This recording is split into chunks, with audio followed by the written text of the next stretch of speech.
நான் தான் காய்கறி பிரியாணி. நான் உங்கள் செரிமான சிக்கலை சீராக்குகிறேன். நான் தான் கீரை பிரியாணி.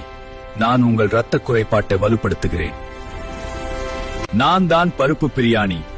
நான் உங்கள் தசை பலவீனத்தை வலுப்படுத்துகிறேன்.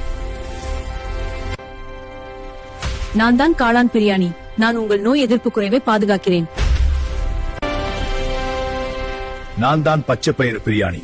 நான் உங்கள் உடல் சோர்வை குறைக்கிறேன். நான் தான் திணை பிரியாணி. நான் உங்கள் இரத்த சர்க்கரை சிக்கலை சீராக்குகிறேன். நான் தான் வரகு பிரியாணி. நான் உங்கள் இதய அடைப்பு சிக்கலை பாதுகாக்கிறேன். நான் தான் சாமை பிரியாணி. நான் உங்கள் எலும்பு பலவீனத்தை வலுப்படுத்துகிறேன். நான் தான் குதிரைவாலி பிரியாணி. நான் உங்கள் நரம்பு சோர்வை சீராக்குகிறேன். நான் தான் கம்பு பிரியாணி. நான் உங்கள் குடல் அடைப்பை நீக்குகிறேன்.